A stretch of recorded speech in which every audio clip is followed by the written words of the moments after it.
ብዙ ቀን ነው ማያት ግን አትወደኝም። ከዚያ ሶስታችን ሆነን ሄደን ጠንቋይ ናት ጠንቋዮች ማትወድሽ? አዎ እኔም አልወዳትም እሷም አትወደኝም። እኔ እሺ ሀያቴ ቤት ትመጣለች። ከወንድምሽ ጋር አብረሽ ሄደሽ ማለት ነው? አይዋ ሄደን ሌላ ቀን ስሄድ ማለት ነው። ከዚያ እኔና እናቴ ስንሄድ እኔ አገኛታለሁ እየተጠራች ትመጣለች ከሀያቴ ቤት ማለት ነው። እንትን እየተሰራ ዛር የሚባለው ግብር እየተገበረ ማለት ነው። ከዚያ እናቴ ጋር ስሄድ አገኛታለሁ። እሷ በሩቅ ነው የምታየኝ፣ እኔም በሩቅ ነው የማያት። እሷም አትወደኝም እኔም አልወዳትም። ከዚያ አንድ ቀን እኔና ወንድሜ እናቴ ሆነን ሄደን ከዚያ አደባባይ አንስታ ለወንድሜና ለእናቴ አንስታ ወስዳ ምን እንዳላቸው አላውቅም። እንደሱ ከወሰዳቸው በኋላ እሷ አልመጣችም። ተነስታ ነው የሄደችው ከእነሱ ጋር የሆነ ቦታ ወስዳ ማለት ነው። ምን እንዳለቻቸው አላውቅም። ከዚያ ምን እንዳለቻቸው አላውቅም። ወንድሜና እናቴ ወደ እንትኑ መጡ፣ ወደ ቤቱ። እሷ በሱ አድርጋ ነው የሄደችው። ምክንያቱ እኔ አትወደኝም። ከዚያ በነገታው መጥታ በቤት ማለት ነው። ማታ ገብተናል ወደ ቤታችን ተመልሰን ከሀያቴ ቤት ወደ እናቴ ቤት። ከዚያ በነገታው መጥታ የሆነ ነገር ለወንድሜ አሳጥባ በምተኛበት አልጋ ላይ ቆፍራ የተጠወ ውሃ በሱ ደፍታ አስቀበረችው። ውሃው ማለት ነው ወንድሜ የታጠበበት ውሃ።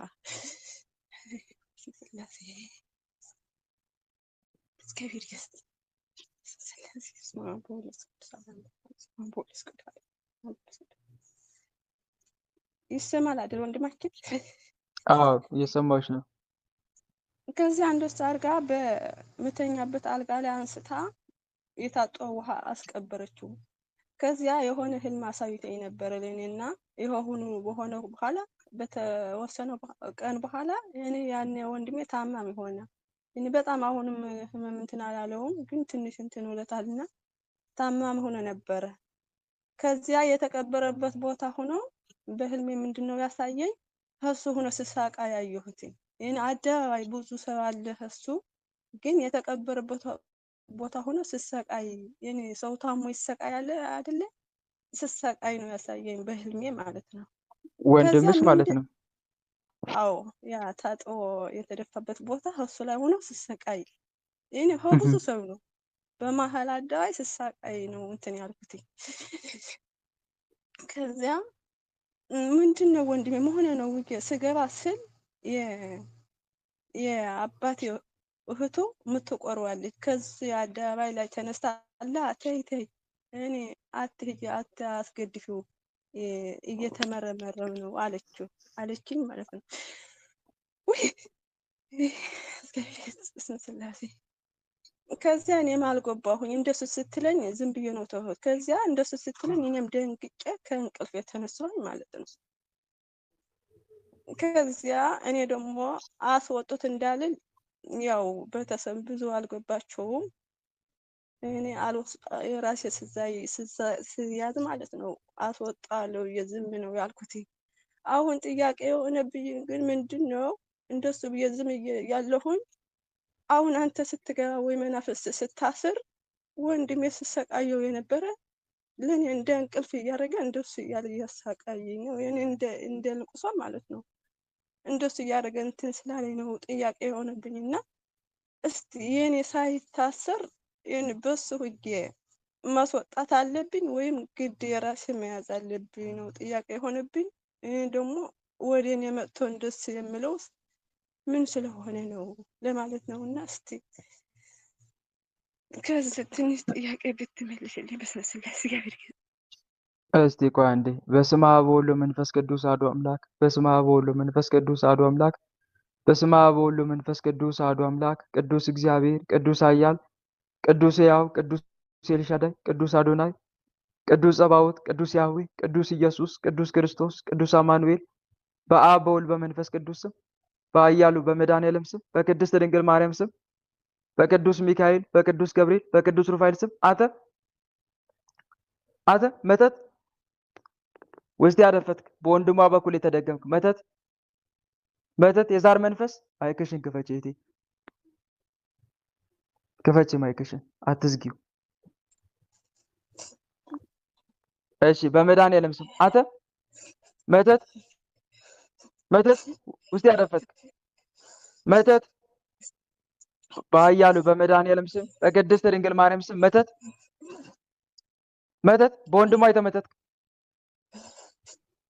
በወንድሟ የተመተትክ መተት የዛር መንፈስ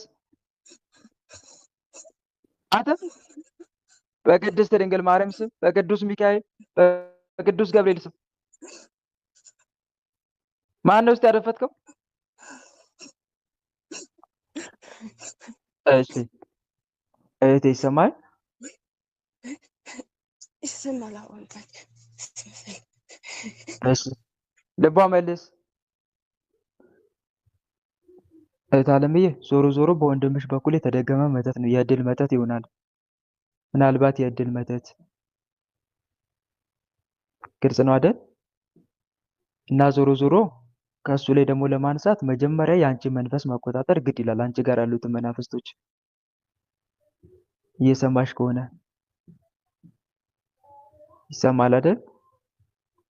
ይሰማል ወንድማችን። አዎ ይሰማል። እንደሱ መሆን እኮ ገብቶኛል። ግን እሱ ላይ ሆኖ ሲሰቃየው የነበረ እኔ ላይ መጥቶ እንደሱ የሚለውስ ምን እንደሆነ ነው እንትን ግራ የገባኝ ነው። እሱ ጋር ያለ አንቺ ጋርም አለ ማለት ነው። እሱ ጋር ያለ አንቺ ጋርም አለ። በተለይ የቤተሰብ ዛር የቤተሰብ መተት ከሆነ አንቺ ጋርም አለ ማለት ነው። ግልጽ ነው አይደል?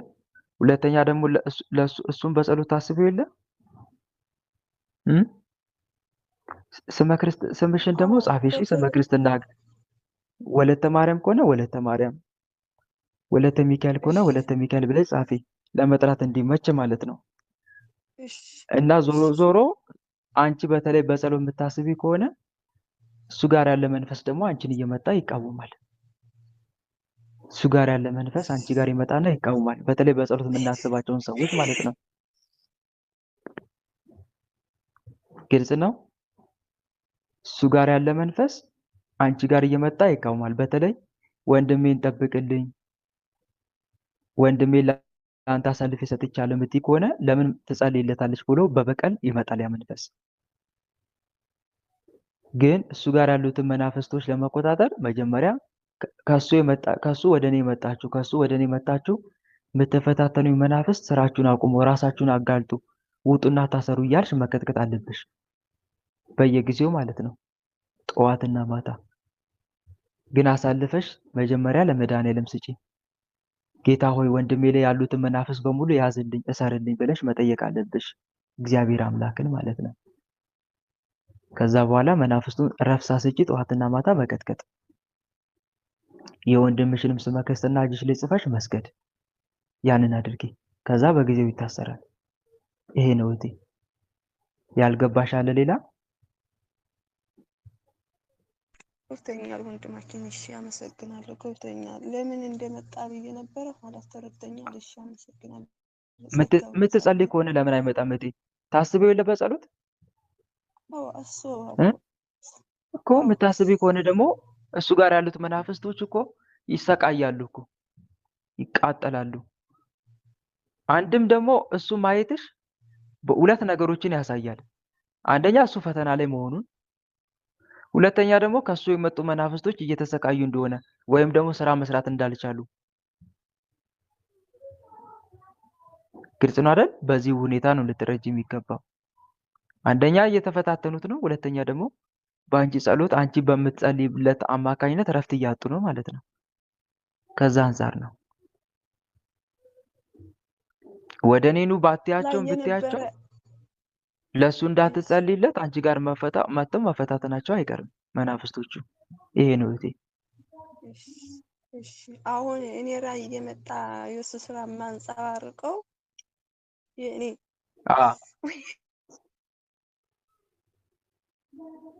አንደኛ መምጣታቸው ነው ወደ አንቺ፣ ሁለተኛ ደግሞ ምናልባት አላላኩ ይለያያል። ሲልኩ ሰዎቹ ቤተሰቡን ሙሉ ተቆጣጠር ከሆነ አንቺንም ይይዛል፣ እሱንም ይይዛል፣ ሌሎችንም ይፈታተናል።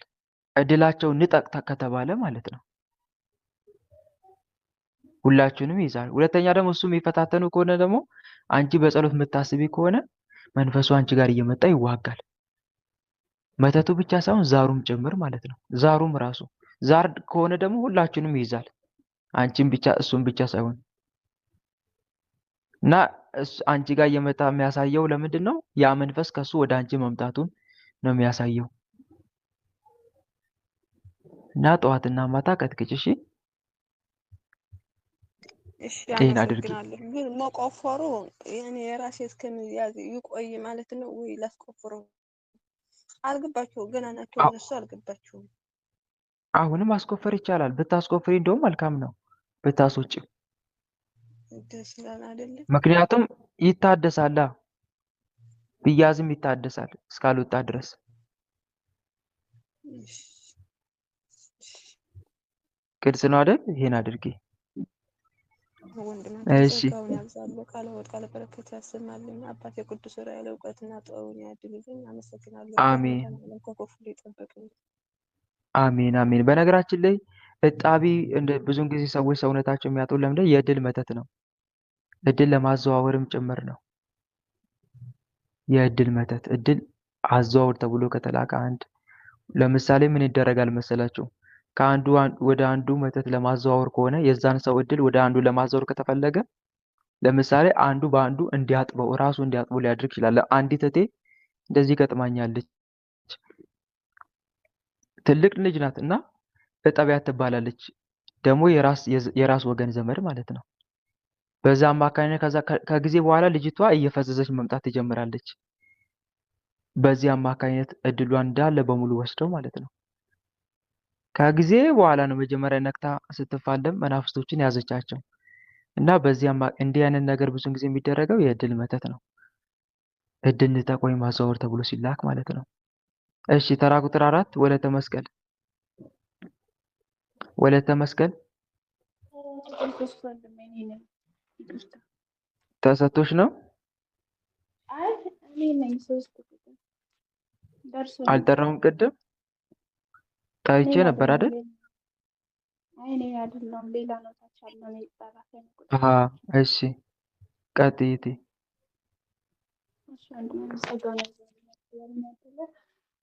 አሜን። ኤርፎን ልቀይ።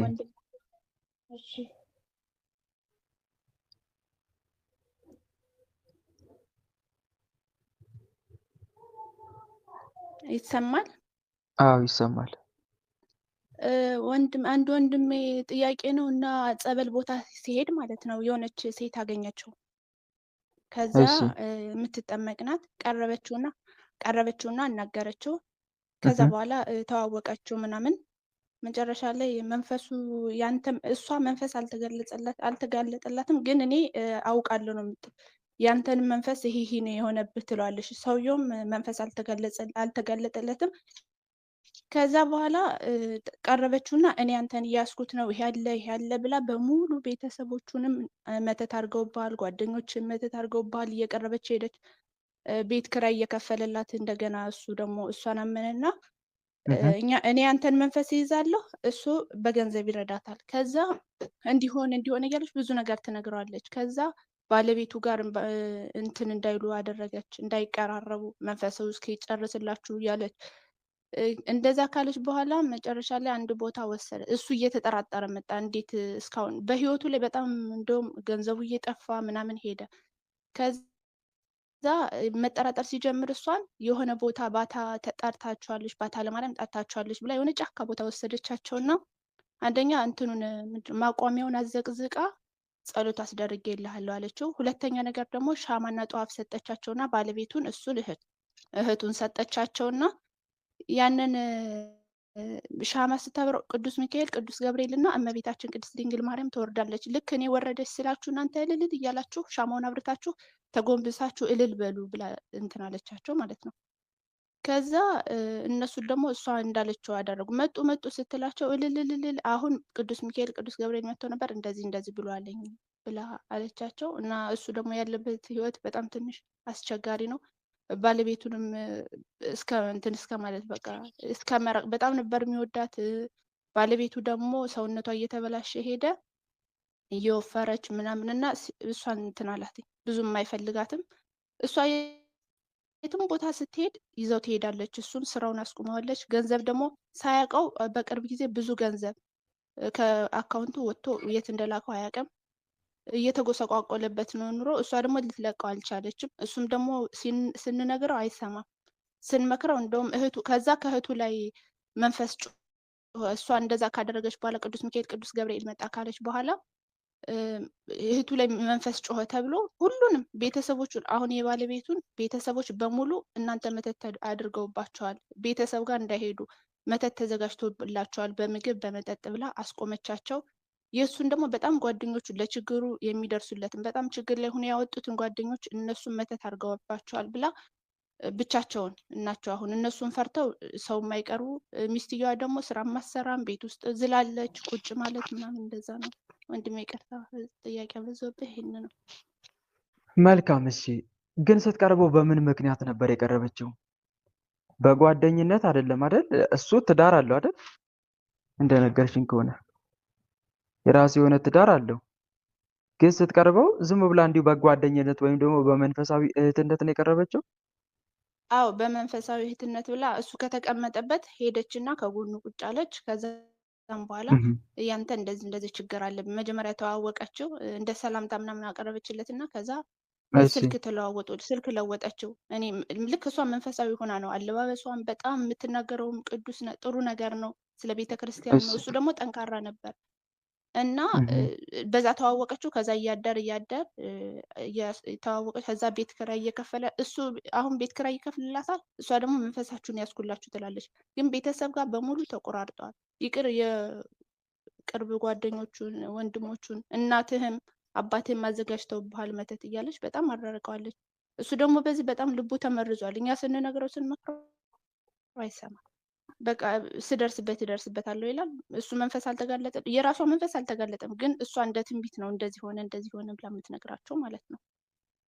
እና በቃ ወሬያቸው ሁሉ አሁን ባለቤቱም እሱም እህቱም ውሏቸውን ስለ መንፈስ ብቻ ነው የሚወራው። ደህና አደረች እንደዚህ ከደወልክላቸው ስለ መንፈስ ነው የሚያወሩት። እሺ መልካም እሺ።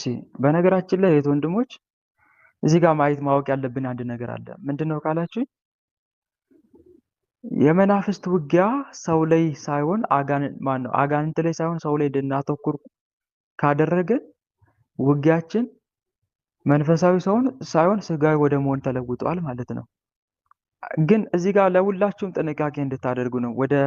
ገና የአንቺ ጥያቄ አላብራራውም፣ እንደ ጀነራሊ ነው የምናገረው፣ ለሁሉም ማሳሰቢያ ይሆን ዘንድ ማለት ነው። እህቶቼ ወንድሞቼ፣ መንፈስ የላከባችሁ ሰው እንኳን ቢኖር በጭራሽ ፊታችሁን እንዳትለውጡበት። እሺ ሰምታችሁኛል አይደል?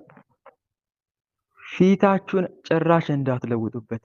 መተት ላክብኝም ብላችሁ እንዳትጠይቁት፣ ግን ጸልዩለት ለዛ ሰው።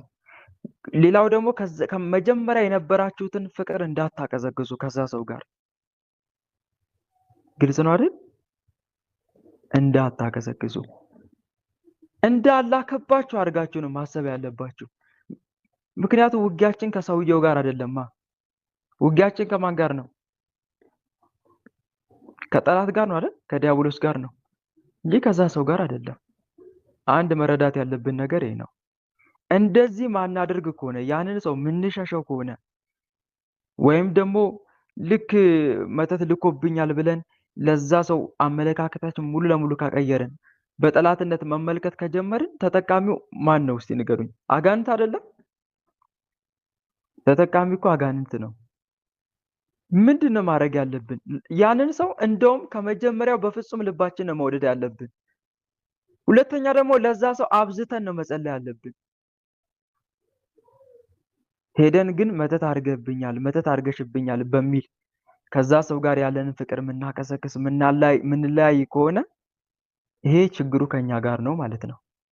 እና ጥንቃቄ እናድርግ። ወደ ልጅቷ ጋር ስመጣ አንደኛ ማንም ሰው ድንገት ተነስቶ ሄዶ አንተ እንዲህ አይነት ችግር አለብህ፣ ቤተሰብ እንዲያርጎባል ካለ ያ ሰው ችግር አለበት ማለት ነው። የሴት ደብተራ ማለት ነው እንግዲህ ዝም ብላ ሄዳ መታ ልጁ መንፈስ አንደኛ አልተጋለጠለትም። ዝም ብላ ብቻ ተገናኝታ ስልክ ከተለዋወጠች ችግር አለ ማለት ነው። እንዲህ አድርገውባል ካለች እሱም ከተከተላት አምኖ ከተቀበላት ችግር አለ ማለት ነው። አንዱ ይሄ ነው። ሁለተኛ ደግሞ ልንረዳው የሚገባው ነገር ምንድነው? ባለትዳር ከሆነ ከዚህ በፊት ከጎረቤቱ ጋር ወይም ደግሞ ከሚስቱ ቤተሰቦች ጋር የሚስማማ የሚፋቀር የሚዋደድ ከሆነ ካለያየች አጋንንቱን እየተጠቀመ ያለው ማለት ነው። ስራ እየሰራ ያለው እሱ ነው። እሷ ምናልባት የቀረችበት ከምን አንጻር ሊሆን ይችላል ከተባለ ምናልባት እድሉን ብዙ ጊዜ እድል ነው የሚታየው። ደብተራዎች ሰውን የሚቀርቡት ምኑን ፈልገው ነው? እድሉን ፈልገው። ሁለተኛም ደግሞ እሱም በሌላ አይንም ተመልክታው ሊሆን ይችላል። በዝሙት አይን ተመልክታው እሷ ጋር ያለ መንፈስ በእሷ ሆኖ እሱን በዝሙት አይን እንድትመለከተው ያደርግና ከዛ በኋላ እንድታጠምዶ ያደርጋታል ማለት ነው። ግን ፕሊስ ወንድሞች እንዲህ አይነት ነገር ካለ እንጠንቀቅ። ማንም ሰው ድንገት እየተነሳ አንቺ ጋር እንዲህ አይነት መንፈስ አለ፣ አንተ ጋር እንዲህ አይነት መንፈስ አለ ብሎ የምትከተሉት ከሆነ አሜን ነው ትክክል ነው ብላችሁ የምትቀበሉ ከሆነ ችግር ነው። ደግሞ ማን የዛ ሰው መንፈስ እስካልተጋለጠ ድረስ እርግጠኛ ሆኖ አንተ ጋር እንዲህ አይነት መተት አለ ሊል አይችልም። ይቻላል? እንዴት ወንድሞች ንገሩኝ። እንደዛ ይቻላል? እርግጠኛ መሆን ይቻላል? አስተምሽን መስጠት ይቻላል። ለምሳሌ ከዚህ አንጻር ሊሆን ይችላል። ምልክቱን አይተን ለምሳሌ አንድ ሰው የጠቋር ባህሪ መንፈስ ባህሪ ሊታይበት ይችላል። ይሄ እንዲህ አይነት ባህሪ የጠቋር መንፈስ ባህሪ ነው፣ የአይነ ጥላ መንፈስ ባህሪ ነው ልንል እንችላለን። ግን እገሌ ጋር አንተ ጋር እንዲህ መንፈስ አለ እንዴት ነው የምናውቀው? እንደዚህ ሆነን እርግጠኛ ልንሆን አንችልም ነው ዋናው። እንደዚህ እርግጠኛ ሆነው የሚናገሩት ደግሞ ብዙውን ጊዜ ደብተራዎች ናቸው። ደብተራዎች፣ መተተኞች፣ መተት ተደርጎብሃል ጠንቋዮች ማለት ነው። የጠንቋይ ስራ ነው ይሄ። መተት ተደርጎብሃል፣ ቤት ውስጥ እንዲህ ተቀብሯል፣ በምግብ አብልተውሃል፣ እድልን ወስደውብሃል፣ እንዲህ አድርገውብሃል። ያ ሰው ከዛ በኋላ በፍርሃት ተሸብቦ ይኖራል ማለት ነው። እና ፕሊስት ወንድሞች እንዲህ ከሚያደርጉ ሰዎች ተጠንቀቁ። እሺ፣ አንዱ ይሄ ነው። ሁለተኛ ደግሞ ያንተ መንፈስ እያስኩልህ ነው። ይህም ትልቅ የዋህነት ነው። ያንተ መንፈስ እያስኩልህ ነው እንዴ? እሱ እጅ እግር የለውም እንዴ? አይጸልይም እንዴ? አይሰግድም እንዴ? ሙሉ ሰውነት አለው አይደለም? ሙሉ ጤና አካል አለው። ፈጣሪ እጅና እግር የሰጠው እንዲጸልይ እንዲሰግድ እኮ ነው። ጠላቶቹንም እንዲይዝ ነው። መልካም ስራ እየሰራ እንዲኖር ነው እንጂ ሰው እንዲይዝለት አይደለም። ሌላው ደግሞ ትልቁ ነገር ተመልከቱ፣ ገንዘብ ይልክላታል። አሁን እዚህ ጋር ነው ጨዋታው። ገንዘብ ይልክላታል። ስለዚህ በገንዘብ አይደለም መንፈስ የሚያዘው። ደግሞ እኔ ትንሽ እንደውም ቅድም ግራ አይገባኝ ገንዘብ ይልክላታል ስትል እንዴ በእጮኝነት ቀርባው ይሆን ነው ብዬ ያሰብኩት። ግን ጭራሽ የራሱ የሆነ ሚስት አለችው። እንደገና ገንዘብ የምትልክለት የሚልክላት ለምንድን ነው? መንፈስ እንድትይዝለት ወይስ እርዳኝ ብላው ነው? ችግር አለብኝ እርዳኝ ብላው ነው? ወንድማችን የበለጠ እህቱ አለች እና እህቱ ብታብራራ የበለጠ እኔ ያው እሷ ስለነገረች ብዙ መቆራርጬ ነው አለች እህቱ ወለተ ማርያም ውስጥ አለች። ካለች መናገር ትችላለች። እየጠበቁ ነው።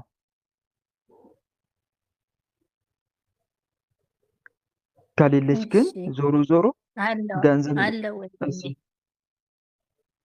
እሺ፣ በምን ምክንያት ነው ገንዘብ የምትልክለት? ገንዘብ ላክልኝ እርዳኝ ቸግሮኛል ብላው ነው ወይስ አይደለም? መንፈስ እያስኩል ብላው ነው? አይ የተገናኙት ጸበል ነው።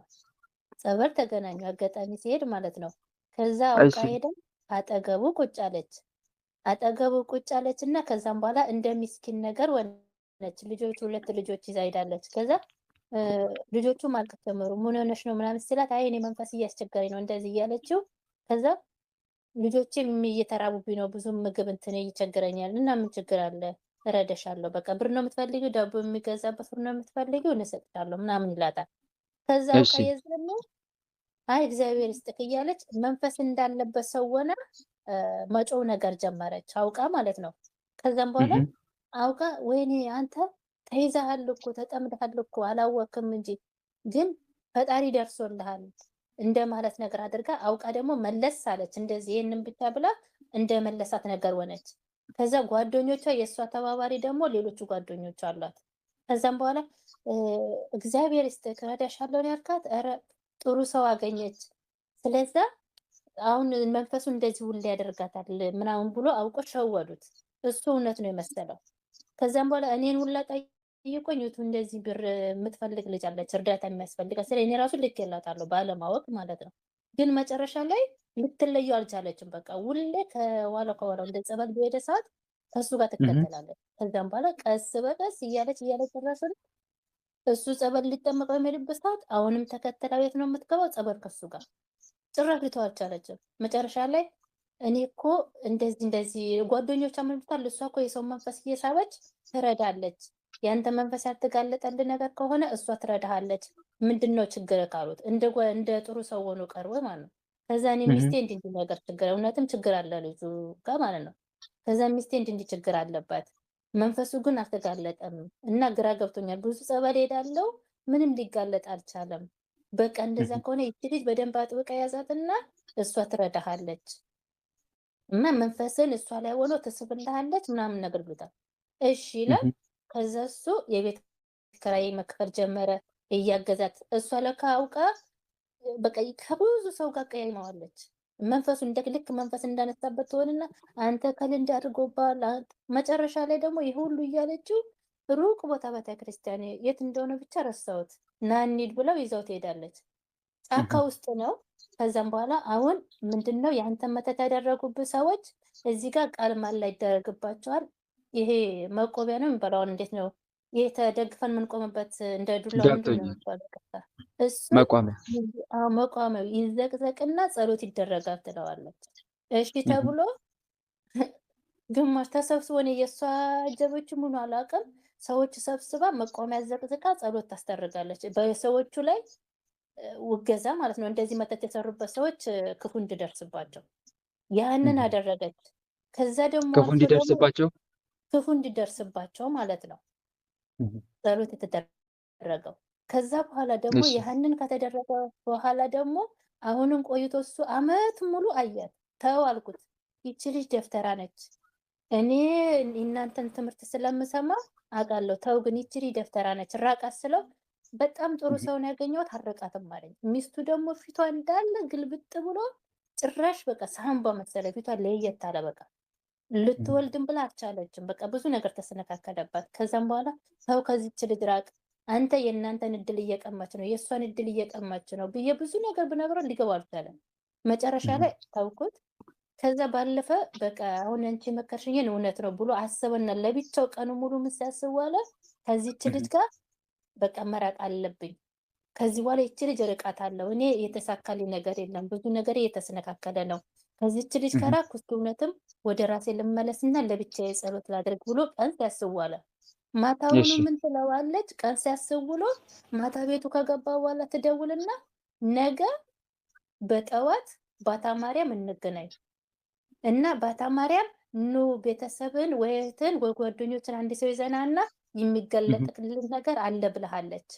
ስለዛ ባታ ማርያም አንተ ሚስትህን ቤተሰቦችን ይዘ ባታ ማርያምና የሚገለጥልን ነገር አለ ትለዋለች። እሱ እሺ ብሎ የእውነት መስሎት ቀን ሲያስበው የዋለውን ነገር ትቶ ጠዋት ተነስቶ ሚስቱን እህቱን ይዞ ባታ ማርያም ይቺ ልጅም ይዞ ማለት ነው ባታ ማርያም እንደሄዱ ዋሻ ውስጥ ነው አሉ። ከዛ እዛ እንደገቡ ጧፍ ትሰጣቸዋለች ተሳልሞ ምናምን ነገር። ከዛ ጧፍ ትሰጣቸዋለች ጧፍ የሚበራ ማለት ነው። አሁን እኔ የምላችሁ ታደርጉ ትላቸዋለች። ዞሮ ሰዓት በጣም እየሄደ ስለሆነ በአጭሩ እንቋጨውና በነገራችን ላይ ዞሮ ለሌሎቻችሁም ትምህርት ነው። እንደዚህ አይነት ነገር ተጠንቀቁ ነው ዋናው ዓላማ። እንዲህ አይነት ተደራጅተው ስራ የሚሰሩ አሉ። እና በቃ እንደዛ ከዛ ሻማ አብርታ አሁን ገብርኤል፣ ሚካኤል፣ ማርያም እየመጡ ነው። ሻማውን አብሩና እልል ብላችሁ ተቀበሉ፣ እየደረሱ ነው። እነሱ እሺ ብሎ እሱ ያለቻቸውን አደረጉ። አሁን ግን ከቤተሰብ ጋር የእሱን ቤተሰብ በሙሉ መተት አድርጎብሻል ነው ያለቻት። የእሱን ቤተሰብ ሁሉ መተት አድርጎብሻል። ጓደኞቹ አንድ እንኳን የቀረ የለም። አሁን ግራ ሲገባኝ እናንተ አውቃ ነው ይቺ ሴትዮ እናንተ እሺ ብቻችሁ ልትቀሩ ነው የፈለጋችሁ። ከዛ ደግሞ በአንዱ ጎን ጥሩ ነገር እያሳቻቸው፣ በአንዱ ጎን ደግሞ ብሮቹን እየጠፉ ነው። የማን እንደሰጠ እያጣ ነው። ባለፈ በቃ ብዙ ንብረት አለው እየተበላሸበት ነው። ግን አሁን ግራ ሲገባኝ ነው በቃ ለጓደኛዬን ያስቸገርኳት ማለት ነው። ገብተሽ ጠይቅልኝ የወልደ አማኑኤል ብያት እና እስኪ ንገረኝ፣ ግራ ስለገባኝ ነው በጣም እንትሉት። አሁን ትላንትና ደውዬ ስመክረው አልመለስም፣ ጥሩ ሰው ነች፣ አንቺ ጋር ችግር የለም፣ አንቺ ምንም አላረግሽም፣ አልጠረጥርሽም፣ ግን አይመለከትሽም ነው ያሉት። ስመክራቸው ማለት እንዲሰሙኝ አልቻሉም። በቃ እሳት ውስጥ እየገቡ ነው። አይኔ እያየው ግራ ገባኝ። መልካም ይሰማል እህቴ። አንደኛ እሱ መናፍስቶችን መያዝ አለበት ራሱ እንጂ ሌላ ሰው አይደለም ይዝለት። ክርስቲያን ነው አይደለ? መናፍስትን መያዝ ያለበት ራሱ እንጂ ሰው አይደለም ይዝለት። ሁለተኛ ደግሞ እርግጥ ነው በየጸበል ቦታው አጭበርባሪዎች አሉ፣ ተመሳስለው ጸበልተኛ መስለው አጥማቂም መስለው። ይሄ እኮ አይደንቅም አይደል? አጥማቂ ነኝ ብሎ ራሱ እያጠመቀ መተት የሚመተት ሁሉ አለ አይደለ? እንዴ እዛ ሆኖ መፍትሄ ስራ የሚደግምም እኮ አለ። የተያዘበት ሁኔታ እኮ አለ። እንደገና ሴቶችንም ለመድፈር እስከመታገል የደረሰ ሰው አለ። እኔ የገጠመኝ ነገር ስለሆነ ነው። ግን አሁን እዚህ ጋር ዋናው ትልቁ ነገር ምንድን ነው? መናፍስትን የምንይዘው መጀመሪያ ራሳችን ነን። መጀመሪያ መንፈሳዊ የአምልኮ ህይወት ሊኖረን ይገባል። እሺ፣ በየጸበል ቦታው ከመንከራተት በፊት፣ በየገዳማቱ ከመንከራተት በፊት የበቁ አባት አሉ እዚህ ጋር ጸበል ቦታ አባ እንትና አሉ። እንደዛ እያልን ከምንሯሯጥ ይልቅ ለምን መጀመሪያ ህይወታችን ከእግዚአብሔር ጋር ለምን አናቆራኝም? የልጁ ችግር አንዱ ይሄ ነው። እሺ፣ የልጁ ችግር ምንድን ነው? ከፈጣሪው ጋር ያለው ሪሌሽን አለማጥበቁ ነው። መጀመሪያ ሰው ወደ ጸበል ከመንከራቱ በፊት አስቀድሞ ሰው ንስሐ መግባት አለበት። ስጋው ደግሞ መቀበል አለበት። ቋሚ መንፈሳዊ ህይወት መጀመር አለበት። ከዛ በኋላ ጸበል ብሄድ ምንም ችግር የለው። ሁለተኛ ደግሞ አጭበርባሪዎች ናቸው። እሺ፣ መንፈስ አለብህ፣ እንደዚህ አለብህ፣ መተት አሰረተባለች የሚሉ ጠንቋዮች ናቸው እንጂ ትክክለኛ አባቶች እንደዛ አይሉም። ግልጽ ነው አይደል? ለሌሎቻቸውም ጭምር ነው። አጭር መልስ ነው መልሰው እዚህ ጋር እገሊት እነኚህ መተት አሰርተውብሃል፣ ተጠንቀቃቸው፣ ከእነሱ ጋር አትብላ፣ አትጠጣ፣ አትራመድ፣ አትመልከት፣ ማህበራዊ ኑሮ እንዳይኖርክ። ይሄ ከሰይጣን ነው። እሺ፣ እንደዚህ አይነት ምክር ሰምታችሁኛል እህቶቼ? ይሰማል ድምፄ ወንድሞቼ? አዎ ይሰማል። ከእነሱ ጋር ዝምድና እንዳይኖርክ፣ ከእነሱ ጋር አትብላ፣ አትጠጣ፣ ማህበራዊ ኑሮ እንዳይኖርክ፣ ሽሻቸው፣ ራቃቸው። እነገሌ መተት አሰርተውብሃል እንደዚህ የሚሉ ደብተራዎች ናቸው፣ መተተኞች፣ ጠንቋዮች ናቸው። ላዩ መንፈሳዊ ይመስላል፣ ውስጡ ግን አጋንንታዊ ተግባር። ፈጣሪ ያራርቃል ወይስ ያቀራርባል? ንገሩኝ እስቲ።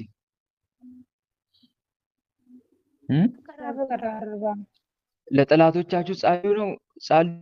ጠላቶቻችሁ ራሳቸው ነው? ጸልዩላቸው። ስለዚህ እዚህ ነገር መጀመሪያው አሁን እንዴ ነው ልጁ መበር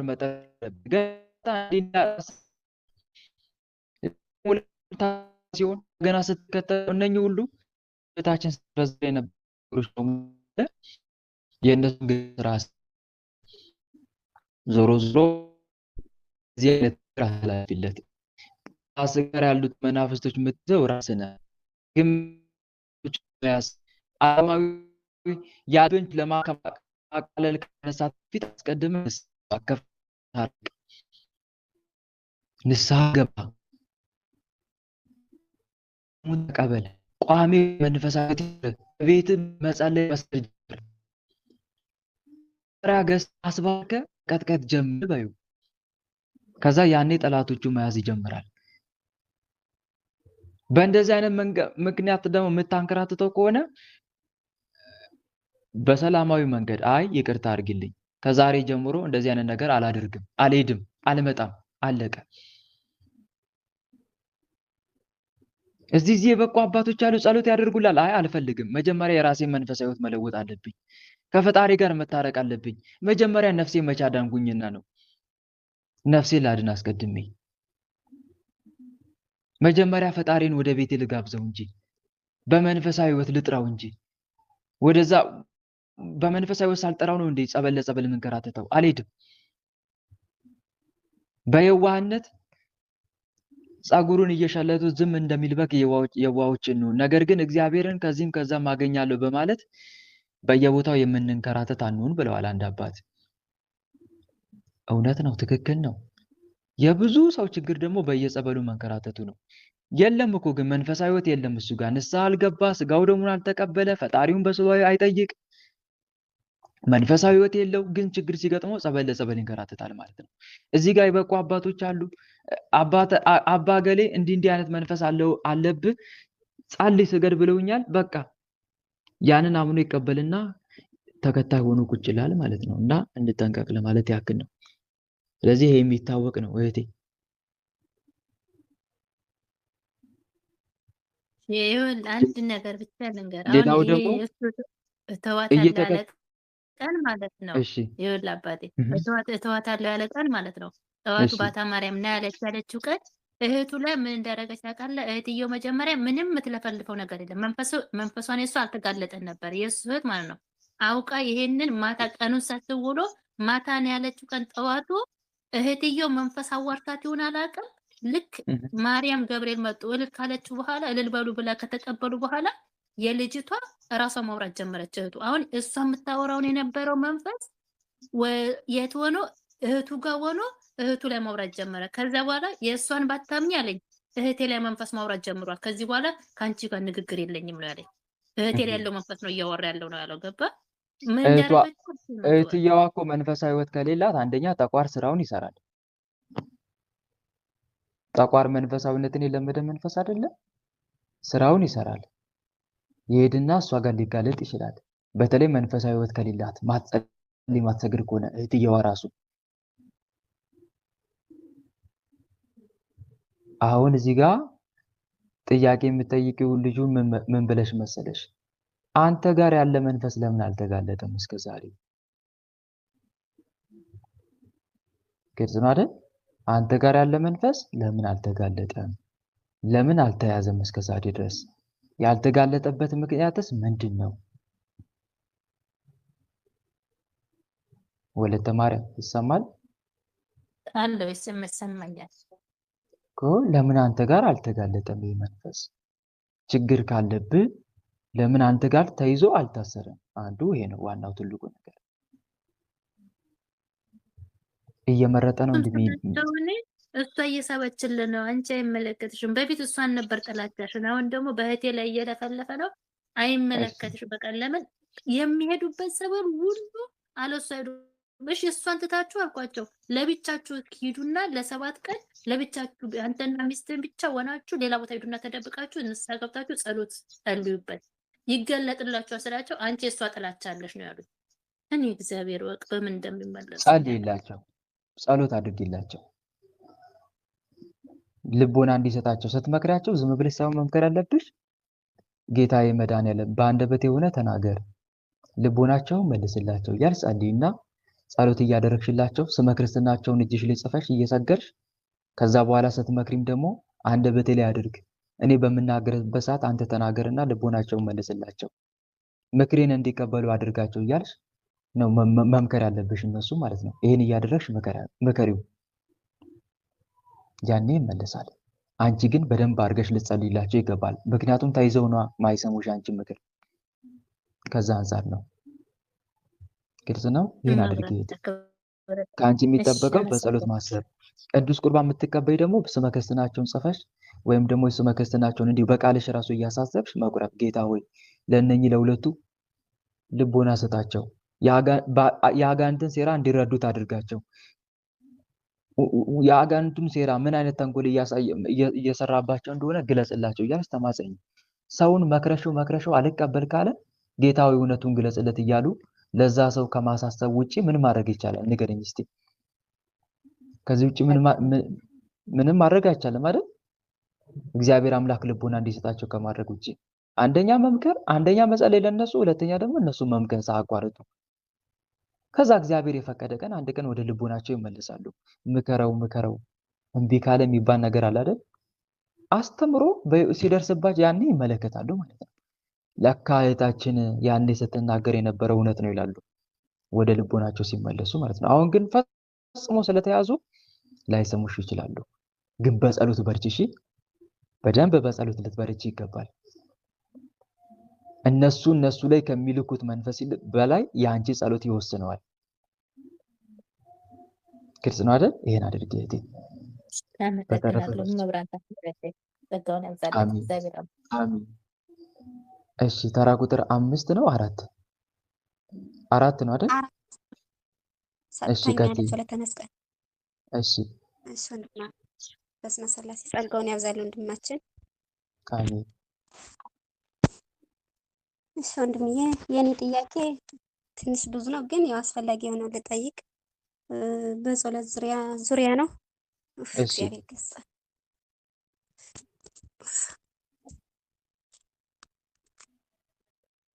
በጸሎት ዙሪያ መድኃኒዓለም ይገጽ።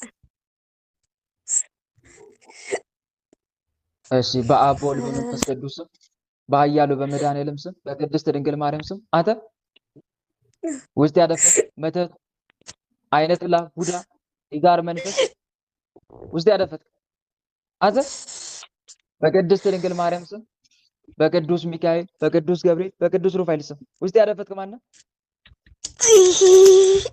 ውስጥ ያደፈት ማን ነው? ውስጥ ያደፈት በመድኃኒዓለም ስም በቅድስት ድንግል ማርያም ስም ተናገሩ። ሁላችሁ ተይዛችኋል። ቶሎ በል። ማን ነው ያደፈተው? ማን ነው ያደፈተው? ተናገር። ማን ያደፈተው? የቤተሰብ ዛር። እሺ ሌላስ? የቤተሰብ ዛር። ሌላስ? ቅናት በሰዎች የምንበቀላት። እሺ የቤተሰብ ዛር፣ የቅናት መንፈስ። ሌላስ? ሁላችሁም ተናገሩ ሁላችሁ። የቤተሰብ ዛር፣ የቅናት መንፈስ። ሌላስ? ቡዳ።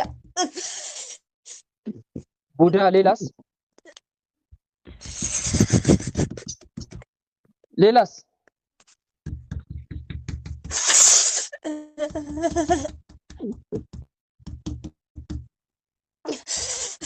በመድኃኒዓለም ስም ተናገሩ ሁላችሁ። እሱን ያጋለጠን። ሌላስ? የተደበቅ ካለ ራስን አጋልጥ። የለንም ቡዳ አያለ የቤተሰብ ዛር ይበቃል። ቡዳ። ሌላስ? በሰዎች እያደረ የምንበቀላት በጸሎታ እንዳትጸሎት የምንበቀላት ምናስጠራት ስቄት ምናረጋት ምናስጠራት በማስጠራት የምትፈታተው። አዎ ጸሎት ስትገባ እናስጠራታለን።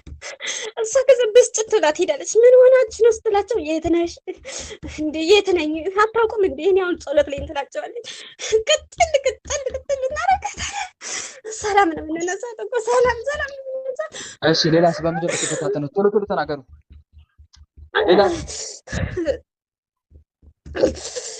ሌላስ? በምንድን ነው የምትፈታተኗት?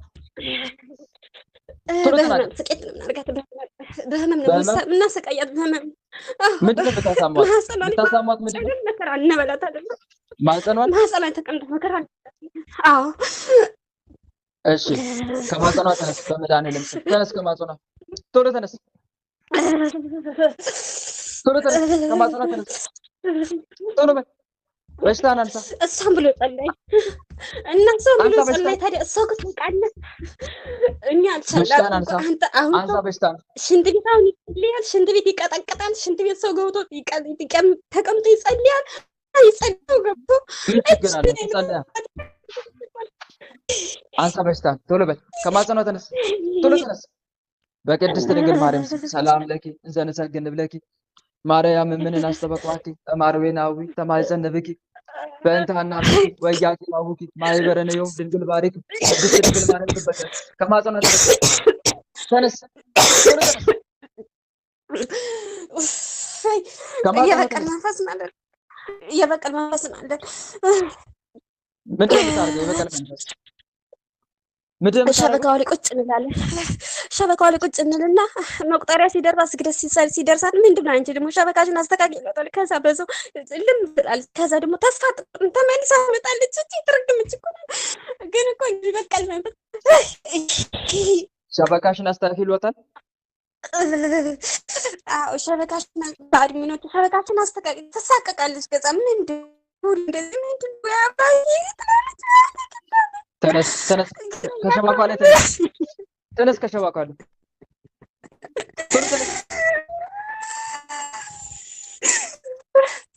ወደ ማህበር ስትገቡ እህቶቼ ወንድሞቼ መናፍስቶችን አስራችሁ ግቡ። እሺ ሸበካችሁ ላይ እየተቀመጡ እንዳይረብሿችሁ። አንደኛ ትምህርት እንዳትሰሙ ያደርጋችኋል። ሁለተኛ ደግሞ ጸሎት እንዳትጸልዩ፣ ስግደት አብራችሁ እንዳትሳተፉ። ከዛ ምርር ያደርጓችሁና ተስፋ እንድትቆርጡ ያደርጋሉ። ብዙ ጊዜ ደግሞ ሸበካ ላይ እየተቀመጠ የሚዋጋው መንፈስ ማለት ነው የአየር አጋንንት ነው። የአየር አጋንንት። ሁለተኛ ደግሞ ወደ ግሩፕ እንዳትገባ አድርጋት ተብሎ የተላከ መተት ካለ ወደ ግሩፕ እንዳትገባ ሸበካዋ ላይ እየተቀመጥክ ኔትወርኳን ያዝባት ብለው ይልካሉ ደብተራዎች፣ በተለይ መንፈሱ ሲያዝባቸው ማለት ነው። ስለዚህ አስቀድማችሁ ወደ ግሩፕ ለትምህርትም ሊሆን ይችላል፣ ለጸሎትም ሊሆን ይችላል። ወደ ግሩፕ ስትገቡ ጌታዬ መድኃኒዓለም ሸበካዬ ላይ እየተቀመጠ ትምህርት እንዳልማር፣ ጸሎት አብሬ እንዳልሳተፍ፣ እንዳልሰግድ የሚዋጉኝን ክፉ መናፍስቶች ያዝልኝ ብለን ተማጽነን ወይም ደግሞ ድርሳን አጭሩን ድርሳን ወይ የቅዱስ ሚካኤልን ወይ የቅዱስ ገብርኤልን ወይ የሰባቱንም ሊቃነ መላእክት ድርሳን ጸልየን መግባት። በምንገባበት ሰዓት ያ መንፈስ ኔትወርክ ላይ እንዳይቀመጥ ያ መልአክ ይይዝልናል ማለት ነው። እንደዚህ አድርጉ እሺ። ለዛ ነው ያማራቸዋል አንዳንዴ እና ከዛ አንጻር መሆኑን እወቁት ነው። እሺ በመድኃኒዓለም ስም ከኔትወርኳ ላይ ተነስ፣ ቶሎ በል። ሚዩቱን አንሳ ሚዩቱን፣ ማይክን ክፈት። ከኔትወርኳ ላይ ተነስ፣ ቶሎ ተነስ። ተነስተናል። እሺ ሌላ ይቀራል? የተደበቀ አለ? በመድኃኒዓለም ስም አስናጋጭ። ለአሁን የለንም። በቃ አሁን እኛ ነን አዲስ ነን። የሚስጥር መተት አለ? በመድኃኒዓለም ስም የሚስጥር መተት በመድኃኒዓለም ስም አንተ ልጆች ጋር እያደረን እንበቀለ በጸሎታ ምንድን ነው?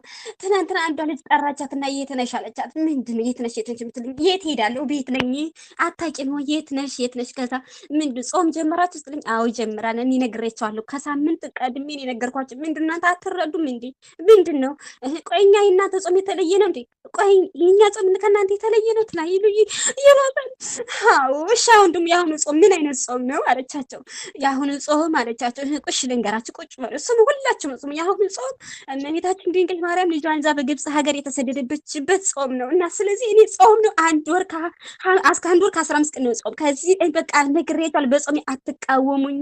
ከፈለጋችሁ አይሄዳለሁ፣ ካልፈልጋችሁ እሄዳለሁ። በቃ እኔ እንዲሁም አልሰራም እናንተ ቤት አለች። ምንድነው እናንተ በሃይማኖቴ በጸሎት የምትቃወሙኝ? እኔ እንዲሁም አልሰራም እናንተ ካለቻችሁ። ከዛ ዛሬ ደግሞ ማታ ጸሎት ቀጥቅጣ ሰግዳ ተኛችና ከዛ ጠዋት እግዚአብሔር ከፈቀደ ጠዋት ተነስቼ ድርሳነ መድኃኒዓለም አደርሳለሁ ብላ ተኛችና ከዛ እንቅልፍ ልም አድርገን ሰብስብ ሰራዊታቸው ሰብስብ፣ ቶሎ በል ወደ ግንባሩ የዘዳችሁ በሽታችሁንም አንሱ በመድኃኒዓለም ስም። በሽታችሁንም አንሱ ቶሎ በል በሽታ ነው እኮ የምናስቃይጠን። ብብቷ ላይ ደግሞ ቁጭ ብለን ጥይ ነገር አሳበጥንና እንዳትጸልይ እንዳትሰግድ ስራ እንዳትሰራ አረግናት። አንድ ሰሞን ደግሞ ከዛ ደግሞ ማህፀኗ ላይ አመማትና ከዛ እናቷን ደወለችና እናቴ አለቻት ለመድኃኒዓለም ተሳይልኝ እኔ እኮ እናቴ ማህፀን እያመመኝ ነው አለቻት። ማህፀኗ ምታሳመማለ ማህፀኗ ላይ ተቀመጣችሁት ነው ማለት የቤተሰብ ዛሬ ቤተሰብ አለ የቤተሰብ ዛር ሌላ የለም። ማህፀኗ ላይ ተቀመጠ ሌላ የለም። በቃ እንዳታገባ በቃ ወልዳ እንዳትሰደ እናቷ በሷ ልጅ እንዳትደሰት በጣም ነው የምትወዳት። በጣም ነው የምትወዳት እኮ ልጄ መቼ ነው የምትመጪልኝ ትላታለች። መቼ ነው የምትመጪልኝ? ሰብስቡ ከማህፀኗ ወጣ ቶሎ ከማህፀኗ ወጣ። ወይ እሷ ድሮ በጣም አማራሪ ነበረች። በመድኃኒዓለም ስም ከማህፀኗ ወጣ በጣም አማራሪ ነበረች። አሁን ግን በቃ መድኃኒዓለም እስኪ ተመስገን አንተ ያልከው ይሆናል። እኔ በአንተ ተስፋ አልቆርጥም። መድኃኒዓለም እንዳባታ በቃ ቁጭ ብሎ ነው የሚያናግራት እኮ። ወይ ሁሌ መድኃኒዓለም ከማህፀኗ ወጣ ውጣ ከማህፀኗ ቶሎ ውጣ በመድኃኒዓለም ስም። ገርግራ አይነጥላም የቤተሰብ ዛር ውጡ ቶሎ ቶሎታ በመድኃኒዓለም ስም በጣም ተሰብሰቡ። ከብብቷ ሁላችሁ ወደ ግንባር በአብ በወልድ በመንፈስ ቅዱስ ስም በኃያሉ በመድኃኒዓለም ስም በኃያሉ በቸር መድኃኒዓለም ስም በቅድስት ድንግል ማርያም ስም ቶሎ በል። አንተ ዛሬ እኮ ቤታችን ዝክር አለ። ዛሬ እኮ ቤታችን ዝክር አለ። ቶሎ በል። በቅድስት ድንግል ማርያም ስም ጽዋው የተመሰወት እኮ ነው። አንተ በቅድስት ድንግል ማርያም ስም ሰዓታት አባት በቅድስት ድንግል ማርያም ስም በቅድስት ድንግል ማርያም ስም በቅድስት ድንግል ማርያም ስም በቅዱስ ሚካኤል በቅዱስ ገብርኤል በቅዱስ ሩፋኤል ስም በቅዱስ ሚካኤል በቅዱስ ገብርኤል ስም በቅዱስ ሩፋኤል ስም በቅዱስ ሩፋኤል ስም ሁላችንም ከነሰራዊታችን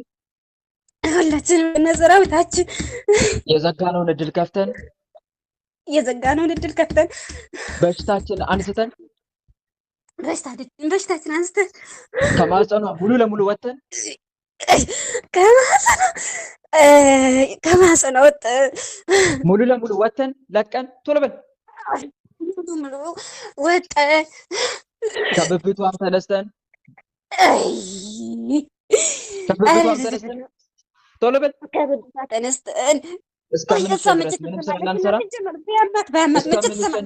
ምንም ስራ ላንሰራ ቶሎ በል ምንም ስራ ላንሰራ ሰማይና ምድር በፈጠረ በአጋዕዝተ ዓለም በቅድስት ሥላሴ ስም ሰማይና ምድርን በፈጠረ በአጋዕዝተ ዓለም በቅድስት ሥላሴ ስም ከነ ሰራዊታችን ግንባርን በትምህርተ መስቀል ታስረን ተገዝተናል። ግንባር ላይ ወጥተን ታስረናል። አጋዕዝተ ዓለም ቅድስት ሥላሴ እስራታችን ያጽኑብን። አጋዕዝተ ዓለም ቅድስት ሥላሴ እስራታችን ያጽኑብን። ስንጠራ ቤት እንላለን፣ ምንም ስራ አንሰራም። ስንጠራ ቤት እንላለን፣ ምንም ስራ አንሰራም። ልብ መልሱ መልሱ። እሺ ጽጌ ማርያም አሁን ጥያቄሽ ማቅረብ ትችላለሽ። አቅርቢ ጥያቄሽን። እሺ አመሰግናለሁ። ጸጋ ይብዛል። አሜን። በስመ አብ ወወልድ ወመንፈስ ቅዱስ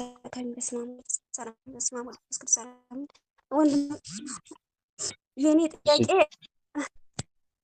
ጥያቄ ትንሽ ያው ብዙ ጦርነት ነበር ማለት ብቻ ከባድ ማራባል በጣም ነበር። በጣም የቆየባቸው በጣም ግባባው በጣም የሚወዱ እዚህ መንፈሳዊ ጋር እግዚአብሔር ይመስገን ሃይማኖት እየበረታ መጣው። ድሮ እንኳን ሌላ ሰው እግዚአብሔር አንተ ጸጋ ይብዛልህ። በቃ በጣም ጾም ጊዜ በጣም ይቃወሙኝ፣ በጾሜ በስግደቴ በጸሎቴ በጣም ደግሞ አብዛኛውን ጊዜ እንትን የለኝም ክላስ የለኝም እና ጸሎትን የማደርገው በቃ ባገኘው ቦታ ነው። መድኃኒት ይስማኝ እንጂ ባዶ ክላስ ካገኘ ወይ ስግደት ከሆነ እኔ ዘግቼ ነው የምሰግደው። መቁጠርም ከሆነ እነዛው እና በጣም ይቃወሙኝ። እሺ እና እንደዛ የሆነ በግሌ ማድረስ አልችልም። ምክንያቱም እንደኛ ቤት አለ እጠራለሁ። የሚጠሩኝ ሰዓት አይታወቅም። ያድርሻል እሺ ያደርጋል ካሉኝ አጭ እሄዳለሁ። ከዛ አቋረጥኩኝ። ያንን ከግሌ ከጸሎት ከማደር በማህበር ሁኜ ጸሎት ባደርስ ነው የምመርጠው። ምክንያቱም በማህበር በኤርፎን አድርጌ አዳምጣለሁ። ገባህ? እሺ በግል ሳደርስ ያው አቋርጬ ስለሚሄድ በጣም ይሰማኛል። ወይ አምላኬ ምንድን ነው ግን በቃ ከዚህ የተሻለ ነገር ለእኔ አስተካክል። በጣም ነው የሚሰማኝ። ብቻ መልካም። የመጀመሪያው ጥያቄሽ ይሄ ነው አይደለ? አዎ ይሄ ነው የመጀመሪያ ጥያቄ ይሄ ነው። መልካም። እሺ እህት አለምዬ እዚህ ጋር የምትረጂው ነገር አንድ ነገር አለ። አንደኛ ጸሎት ማለት ከማን ጋር መነጋገር ነው? ከፈጣሪ ጋር መነጋገር አይደል? አዎ ወንድማችን ጸሎት ማለት ነው። ከፈጣሪ ጋር መነጋገር ነው። ጸሎት ከፈጣሪ ጋር መነጋገር ብቻ ሳይሆን ከአጋንንት ጋር ጥርስ ለጥርስ የምንነካከስበት፣ ፊት ለፊት የምንፋጠጥበት፣ መንፈሳዊ ትግል የምንገጥምበት ስውር ጦርነት ነው ጸሎት ማለት። ጸሎት ማለት የአጋንንትን ሴራቸውና ተንኮላቸውን የሚበጣጥስ መሳሪያ ማለት ነው። አጋንንት ደግሞ ጸሎት ስንጸልይ ዝም ብሎ አይቀመጥም። አርጋኖን ላይ ምን ተብሎ ነው የተጻፈው? ጸሎት ሰይጣን ምኑን ይወጓል ነው የሚለው? ምኑን ይወጓል? አይኑን ይወጓል። ስለዚህ አጋንንት ደግሞ እንደ ጸሎት የሚጠላው ምንም ነገር የለም። እንደ ጸሎት የሚጠላው ምንም ነገር የለም። የሰው ልጅ ቀድሞት ከጸለየ አጋንንት የሆነ ሴራ ቢያሴርብን እንኳን ያ ሴራው ይበጣጠሳል ማለት ነው። በምን? በጸሎት አማካኝነት። ስለዚህ ዋናው ትልቁ ዓላማ ጸሎት እንዳንጸልይ ማድረግ ነው። ጸሎት እንዳንጸልይ ደግሞ ብዙ ዘዴዎችን ይጠቀማል። አንደኛ ህመም ያመጣል። ሁለተኛ ሰዎች ያለ ጊዜያቸው ያለ ወትሯቸው እንዲጠሩን ያደርጋል። ሶስተኛ ያጠራጥራል። አራተኛ እንቅልፍ ያመጣል። በእንደዚህ አይነት ምክንያት ጸሎት እንዳንጸልይ ነው ዋና ዓላማው ትልቁ ማለት ነው። ስለዚህ ምን ማድረግ አለብን? እኛ ደግሞ ምንስ ነው ሊሰማን የሚገባው? እህት ወንድሞች፣ ጸሎት እንዳንጸልይ ፈተና ከተደረደረብን አንደኛ ጸሎታችን ለአጋንንት ረፍት እንደነሳው ልናስታውስ ይገባል። ሁለተኛ ደግሞ ጸሎታችን ቅድመ እግዚአብሔር እያደረገ እንደሆነ ልንረዳ ይገባል። እሺ፣ ሌላው ደግሞ አደራ ከምላችሁ ነገር አንዱ ምንድን ነው መሰላችሁ? ጸሎት መጸለይ አልቻልኩኝም፣ በሰው እየተጠራው ነው፣ ህመም እያመመኝ ነው፣ ወይም ደግሞ ጸሎቴ ከንቱ መስሎ እየታየኝ ነው፣ ስለዚህ ባልጸልይስ እንዲህ አይነት ጸሎት በፈጣሪ ፊት ያደርጋል ብላችሁ እንዳትጠራጠሩ። እሺ፣ ተቸግራችሁም ቢሆን ጸልዩ። ደግሞ ተቸግራችሁ የምትጸልዩ ጸሎት ትልቅ ዋጋ አለው ብያቸዋለሁ። ከዚህ በፊት ያስተማርኩትን ከዚህ በፊት ሰምታችኋል አይደል? ተቸግራችሁ የምትጸልዩ ጸሎት ተመቻችቶላችሁ ከምትጸልዩ ጸሎት በላይ ዋጋ ያሰጣል፣ ኃይል አለው ብያቸዋለሁ። ስለዚህ እህት አለምዬ በፈተና ውስጥ ሆነሽ በትግል ሆነሽ መጸለይሽን ውደጂው እንጂ አትጥይው። እሺ፣ ግልጽ ነው አይደል? ሰምተሽኝ ከሆነ በፈተና ውስጥ ሆነሽ የምትጸልዩ ጸሎት ትልቅ ዋጋ አለው። ለዛም እኮ ነው ጠላት የተያዘው። ደግሞ ምን ያክል ችግር ውስጥ ሆነሽ እየጸለሽ እያናገርሽው እንደሆነ ፈጣሪ በደንብ ነው የሚረዳው። እንዲህ ተቸግረሽ እየጸለሽ ሽንት ቤትም ሁሉ ትጸልያለሽ መሰለኝ ተቸግረሽ። አዎ ማለት እንደዚህ ደረሰኝ። ሽንት ቤት መቁጠሪያ ስግደትም ጸሎትም ሽንት ቤት በር ዝግት አድርጌ ነው የምጸልተው። ምክንያቱም እነሱ ካዩኝ ምንድነው አንቺ ስራ የለሽም ወይ በቃ ብዙ ይቃወሙኛል። እነሱ እንዳያዩኝ እንደዛ ነው ማለት። አብዛኛውን ጊዜ እንደዛ አደርገው። ይሄ ደግሞ ጽናት እኮ ነው፣ መንፈሳዊ ጽናትና ትጋት ይባላል። እንደ ኢትዮጵያ ሆነው ስንት የተመቻቸው ኑሮ እየኖሩ ማይጸልዩ ሰዎች አሉ የሉም? ንገሩኝ እስቲ ወንድሞች። አሉ እኮ አይደል? የተመቻቸ ህይወት ውስጥ ሆነው ምቾት አስረስቷቸው ፈጣሪያቸውን አስረስቷቸው እኮ ማይጸልዩ አሉ። ስንት የሚጸልዩበት ቦታ እያላቸው ቤተክርስቲያን እንደ ልብ መሄድ እየቻሉ ቅዱስ ቁርባን እንደ ልብ መቁረብ እየቻሉ ግን ሳይቆርቡ እኮ ህይወታቸው የሚያሳልፉ ሰዎች አሉ። ስለዚህ እህቶቼ በእውነት ስደት ላይ ያላችሁ ከአረቦቹ ጋር ግብ ግብ እየፈጠራችሁ የምትጸልዩ እመኑኝ ወንድሞች ዋጋችሁ ታላቅ ነው። በችግር ሆናችሁ የምትጸልዩ ግን በጭራሽ ተስፋ እንዳትቆርጡ እሺ። ያለባችሁን ችግር መድኃኒዓለም ያውቃልና ምን ይላል መሰላችሁ? ዮሐንስ ራእይ ምዕራፍ 3 ቁጥር 13 ላይ የሰይጣን ዙፋን ባለበት የምትኖርበትን አውቃለሁ ይላል። ዮሐንስ ራእይ ምዕራፍ 2 ቁጥር 13 የሰይጣን ዙፋን ያለበት የምትኖርበትን አውቃለሁ። ምን ማለት ነው? በጣም ከፍተኛ ችግር ውስጥ ሆነ እኔን እያመለክ እንደሆነ አውቃለሁ ማለት እኮ ነው። የማይመች ቦታ ላይ ሆነ እኔን እያመለክ እየጠራኝ እንደሆነ እኔን እንዳልተውገኝ አውቃለሁ ማለት እኮ ነው። ስለዚህ ወንድሞች በእውነት ታግላችሁም ቢሆን ጸልዩ። ደግሞ ታግላችሁ ስትጸልዩ በስንት ፈተና ሆናችሁ ስትጸልዩ፣ ለምሳሌ አንድ ሰው ሙሉ ታይም ጊዜ የለውም ማለት ይቻላል። ግን እንበልና አንድ 15 ደቂቃ ያችን 15 ደቂቃ ተጠቅሞ ከስግደት ጋር ፈጣሪውን ቢያመሰግን በእውነት ሐሴት ነው ሊያደርግ የሚገባው። ደግሞ እኮ እንደዚህ የሚል ቃል አለ፣ ወዳጆች ሆይ በእናንተ መካከል እንደ እሳት ሊፈትናችሁ ስለሚሆነው መከራ ድንቅ ነገር እንደመጣባችሁ አትደነቁ።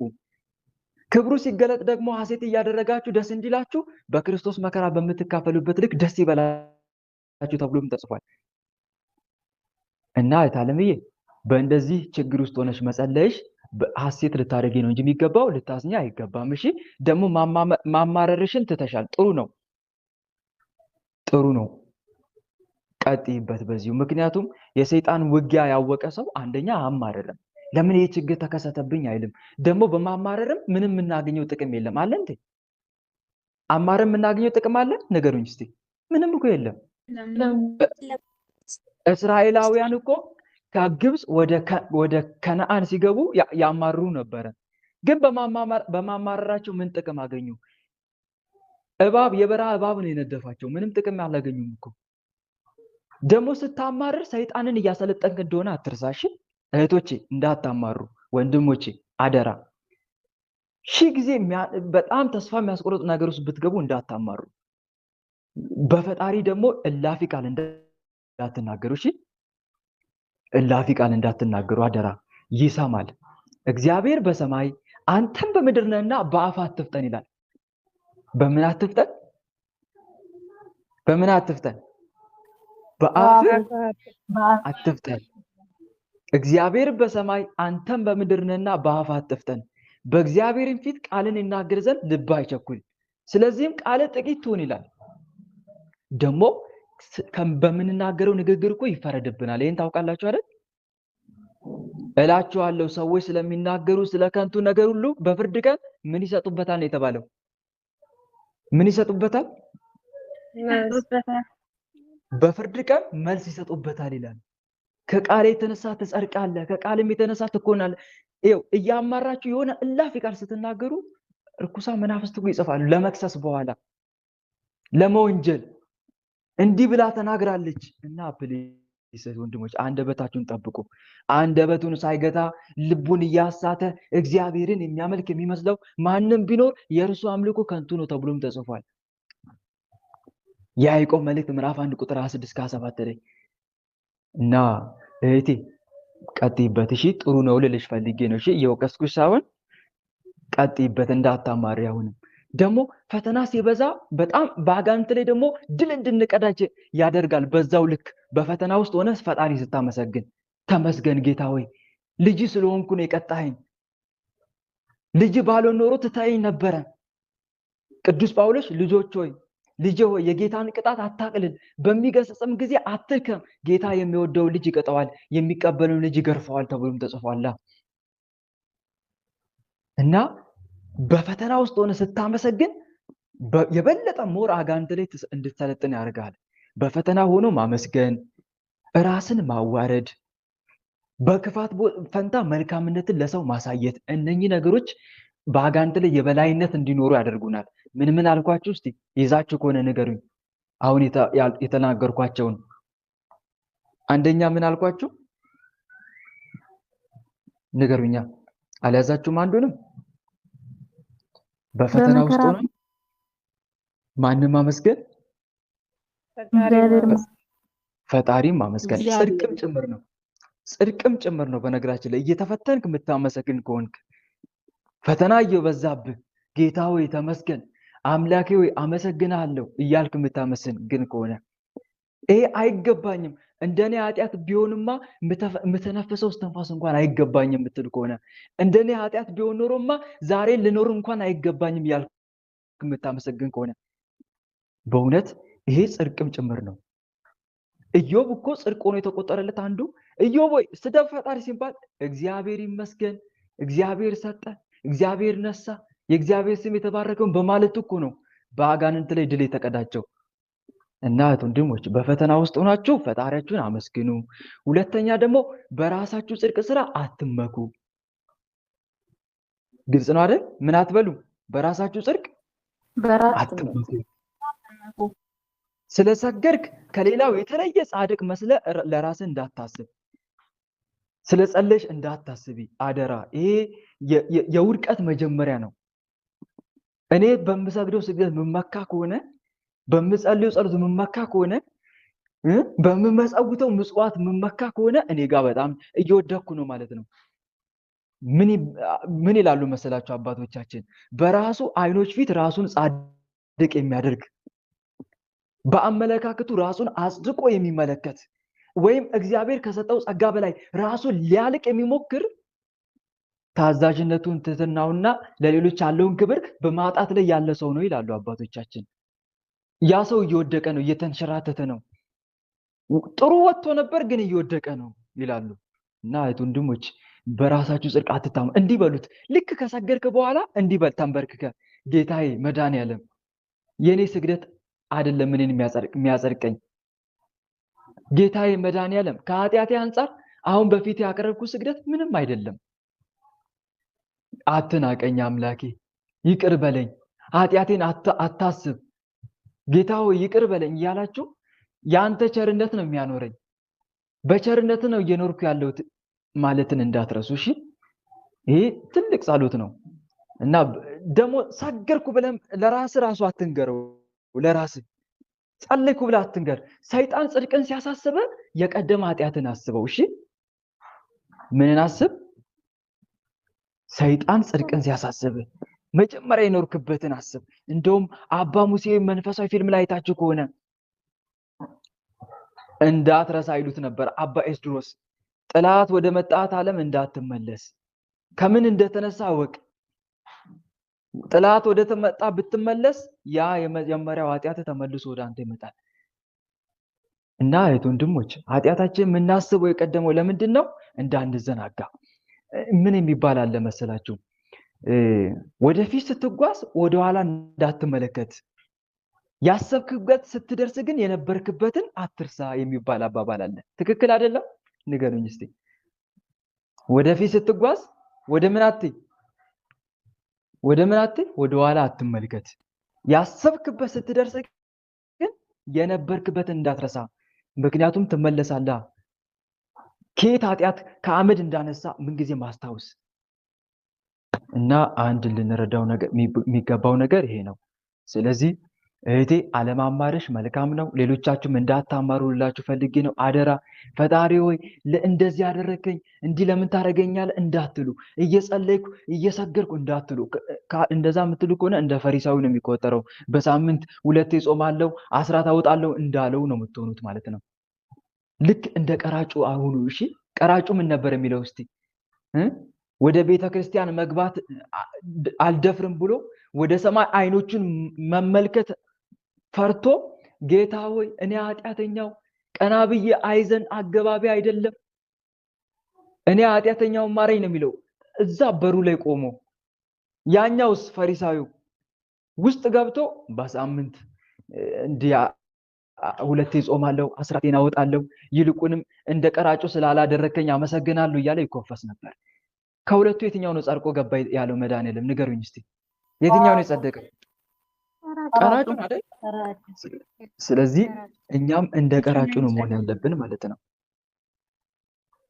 የፈለገ ጽድቅ ስራ ብትሰራ ጽድቅ እንደሰራ እንዳትቆጥር ራስን። የፈለገ ፈተና ውስጥ ብትሆን በጭራሽ አፍን እንዳትከፍት፣ የማማረር ቃል ከአፍ እንዳይወጣ። ከዚህ ይልቅ አመስግን። እና እነኚህ ነገሮች ለመክራችሁ ወዳለሁ ማለት ነው። ይሄን ይመስላል። በተረፈ እህቴ በርቺ፣ እግዚአብሔር ፍጻሜሽን ያሳምርልሽ። እሺ፣ ቸሩን ያብዛል። ቸሩ መድኃኒዓለም አባቴ አገልግሎት ዘመን ይባርክልህ። አመሰግናለሁ። የሰጠሽኝም እግዚአብሔር አምላክ ቸሩ መድኃኒዓለም የልብሽን መሻት ይፈጽምልሽ። የታለም አሜን አሜን። ወለተ ስላሴ ሁሉ በእርሱ ሆነ። ተራ ቁጥር 5 እኔ አይደለሁም ወንድሜ። አይደለሽም እህቴ። አበባ ወለተ ማርያም። ትክክል፣ አንቺ ነሽ። አበባ ወለተ ማርያም። እሺ፣ ቀጥይ እህቴ። ወንድሜ እኔ የምጠይቀው በልጅ ዙሪያ ነው። ልጄ ገና 9 ዓመት ላይ ነው። በዛ ላይ ትምህርት ቤት ይማራል እያወሰደዋለሁኝ። ግን ቁማር ይጫወታል፣ ብር ይሰርቃል፣ ያነሳል በየመዝራዬ በዚህ እሺ በስመ አብ ወወልድ ወመንፈስ ቅዱስ አሐዱ አምላክ። በስመ አብ ወወልድ ወመንፈስ ቅዱስ አሐዱ አምላክ።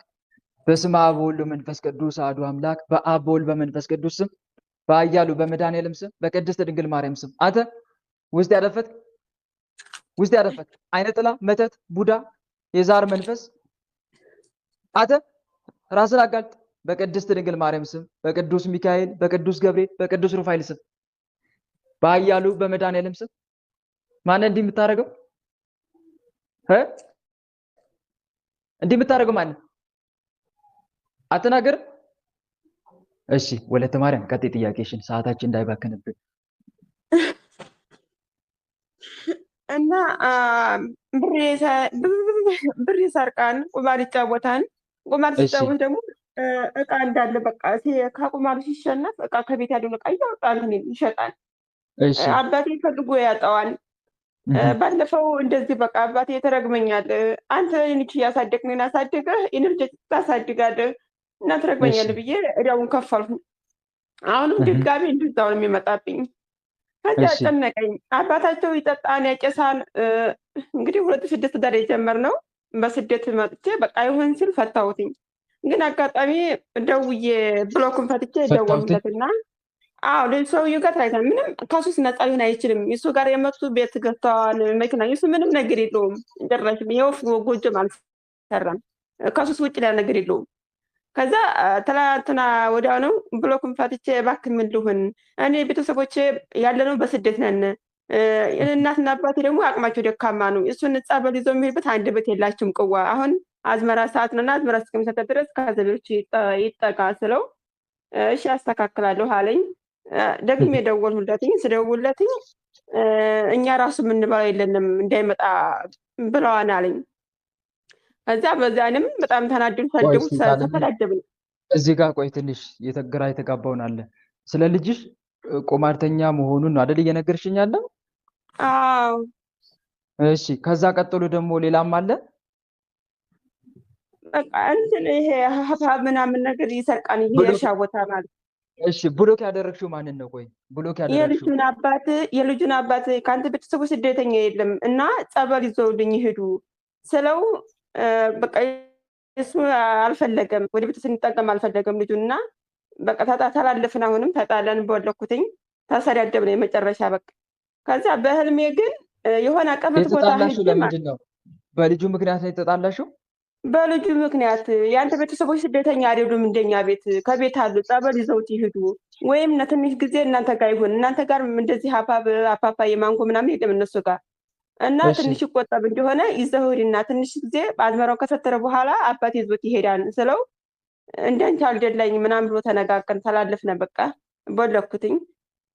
ከዛ ብሎ ቦለኩት የለም አንነጋገርም። በህልሜ ግን የእሱ ቤተሰብ ጋር የሚሆንና የሆነ ይሱና ጸይም ነው ያነ፣ ይሄ ቀይ ነው የኔ ባለቤት የነበረው።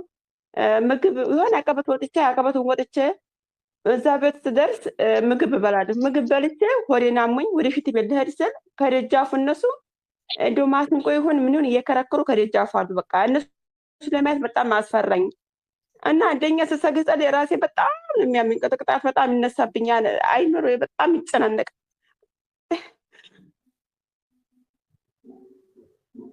እሺ ይጨናነቃል። በቃ ማረጉን አላውቀውም፣ ይዞንም አላውቀውም። በጣም ነው የሚያበሳጭኝ። የሆነ ጥያቄ ወንድሜ፣ አሁን ምን ልጄን እንዴት ከቁማር ላውጣው ነው ወይስ ዋናው ጥያቄሽ? እሱን እስቲ ግልጽ አድርግልኝ። ዋናው ጥያቄሽን እንዴት አድርጌ ከሱስ ላውጣው? በቃ ንስሐ አባቴ ጋር ስደውልም ስልካቸውን አያነሱልኝም። እንዲያው ከምን እንደው አላውቅም፣ ግራ ገባኝ። በቃ እንዴት አድርጌ ላቸው? መልካም። እዚህ ጋር እህት አለምዬ የልጁን ስመ ክርስትና ታውቂዋለሽ አይደል? የልጅሽን ስመ ክርስትና አንደኛ ስመ ክርስትናውን እጅሽ ላይ ጽፈሽ መስገድ፣ ጌታ ሆይ ልጄን ከዚህ ሱስ ነገር አላቅልኝ፣ ከቁማር አላቅልኝ ብለሽ መማፀን። የመጀመሪያው ስራ እሱ ነው። እንደዛ እያደረግሽ ነው? እንደዛ አደርጋለሁ። እዛ ደግሞ ንስሐ አባቴ ጋር ስደውል በቃ ለልጁ ጉዳይ ላወራችሁ ስል ስልካቸው በፍጹም አያነሱልኝም። አሃ እየቀደመ ነው መንፈሱ አዎ እና በጣም እየቀደመ ነው። የተጨነኩት እነሱ ላይ እያደረ እየቀደመ ነው። ስትቀጠቅጪ እነሱ ላይ እያደርክ እምቢ እንዲሉኝ የምታደርግ መንፈስ ስራን አቁማትዩ ስትቀጠቅጪ አላልኩም። እስካሁን እንደዛ ብለሽ አላልኩም። ቀጥቅጭ። እንደዛ በምትቀጠቅጭበት ሰዓት ሰዎቹን እሺ እንዳይሉኝ ልጄን ይዘው ወደ ጸበል እንዳይወስዱት በእንደዚህ አይነት መንገድ የምትቃወም ክፉ መንፈስ በመድኃኔዓለም ስም ስራን አቁም። ከእነሱ ተሰብሰብ እናና ነጋ መተህ ታሰር በይው። ሌላው ደግሞ እነሱን ከመጠየቅሽ በፊት አስቀድመሽ እነሱ እሺ እንዲሉሽ አስቀድመሽ መድኃኔዓለምን መማፀን። ግልጽ ነው አይደል? ጌታ ሆይ እሺ እንዲሉኝ አድርግ ብለሽ ለምን አትጠይቂውም? ካልጠየቅሽ ጠይቂው ከዛሬ ጀምረሽ። እሺ በምጠይቅበት ሰዓት በጸሎት ሰዓት ለምሳሌ የት ወንድሞች አንድ ሰው የሆነ ነገር ስናዘው እምቢ የሚለን ከሆነ እኛ ቀደም ብለን ምን ማድረግ አለብን? ማሳሰብ አለብን ወደ ፈጣሪ። ጌታዬ መድኃኔዓለም ይሄን ገሌን እንደዚህ አይነት ችግር ልጠይቀው ነው እንዲህ እንዲያደርግልኝ ፈቃድ ከሆነ እሺ እንዲል አድርግልኝ ብለን እኮ መጠየቅ እንችላለን። ግልጽ ነው አይደል? እንደዛ ብለሽ ጠይቂ።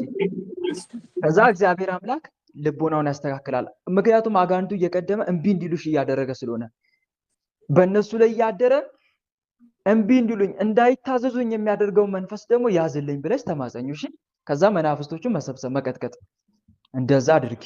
ሌላው ደግሞ ዘዴ ተጠቀሚ። እስቲ ልጅሽን ማግኘታችን እኔ ጭራሽ አያወራኝም። እደውላለሁ፣ በቪዲዮም እደውላለሁ።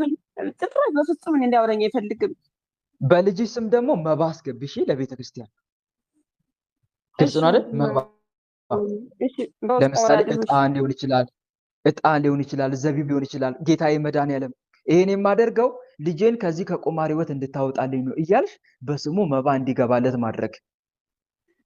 እሺ ወንድም አለም አንደኛ እየሰገርሽ መማፀን፣ ሁለተኛ ደግሞ በስሙ መባ እንዲገባለት ማድረግ፣ ሶስተኛ ደግሞ እሱን ራሱ ለመምከር ስትፈልጊ አስቀድመሽ መናፍስቶቹን ማሰር።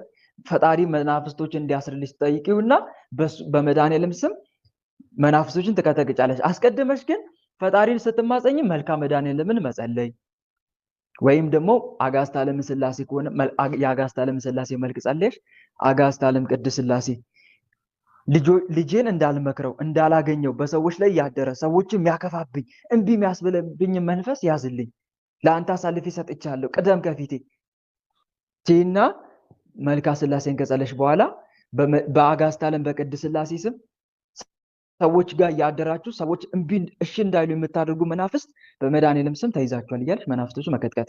ግን ልጅሽን አግኙ መጀመሪያ። እሺ ጸበል ውሰዱልኝ ከማለት በፊት ልጅሽን አግኝተሽ መምከሩ አይበጅም? አስቀድሞ ሲያወራኝ ነበረ። በቃ እህቶች አሉ እዛ እህቶች ልጅ አሉ። በቃ ምንም በቃ ሁለቱ ደከሙ። በቃ በአባት የሚደከሙ ተስፋ ቆረጥ። በቃ አለቅሳለሁ። ምንም መብርሃን እናቴ ወላዲተ አምላክ እባክሽን እርጂኝ ነው የምለው። በቃ ምንም መልስም አላገኝም ወንድሜ። ማልቀስ አይደለም እታለምዬ፣ በፈጣሪ ፊት ማልቀስሽ በመብርሃን ፊት ማልቀስሽ መልካም ነው። ግን መጨነቅ ማዘን አይደለም። በህይወት ዘመንሽ የሆነ ችግር ከገጠመሽ መጀመሪያ ራስሽን አረጋጊ። እሺ ራስ ማረጋጋት ይቀድማል። ራስሽን ታረጋጊና ምን ማድረግ አለብኝ ብለሽ አስበሽ አውጥተሽ አውርደሽ ከዛ በኋላ ከአንቺ የሚጠበቅብሽን ነገር ማድረግ እንጂ ራስን ማጨናነቁ ጥሩ አይደለም። እሺ ራስሽን የምታጨናንቂ ወይኔ ምን ይሻለኛል ልጄ ተበላ እንደዚህ እያልሽ የምታማሪ ከሆነ ደግሞ ይሄ ለአጋንንቱ ጉልበት ነው የሚሆነው። ግልጽ ነው አይደል? እየተበሳጨሽ እየተናደርሽ ተስፋ እየቆረጥሽ አጋንንቱን እንዲበረታ አታድርጊው። ክርስቲያን በማንኛውም ነገር አይጨነቅም፣ አይፈራም፣ አይረበሽም። ጭንቀት፣ ተስፋ መቁረጥ፣ ጥርጣሬ፣ መደናቀጥ በእርሱ ዘንድ ሊኖር አይገባም። መጽሐፍ ቅዱስ እኮ እንዲህ ነው የሚለው፣ በነገር ሁሉ በጸሎትና በምልጃ ከምስጋና ጋር በእግዚአብሔር ዘንድ ልመናችሁን አስታውቁ እንጂ በአንዳች አትጨነቁ ተብሎ እኮ ነው የተጻፈው። በአንዳች አትጨነቁ፣ የሚያስጨንቃችሁም በእርሱ ላይ ጣሉ ተብሎ እኮ ነው የተጻፈው። ታዲያ አንቺ ለምንድን ነው የምትጨነቂው እህቴ? ተረዳሽ አይደል? በዚህ እድሜው እንደዚህ መሆኑ በቃ በጣም ማዝናለሁኝ። በእርግጥ ያሳዝናል፣ ግን ከአንቺ የሚጠበቅብሽን ነው ማድረግ ያለብሽ። እምነት ያለሽ ሰው እኮ ነሽ አንቺ። አንቺ እኮ የመድኃኔዓለም ልጅ ነሽ። መፍትሄው እኮ በእጅሽ ነው።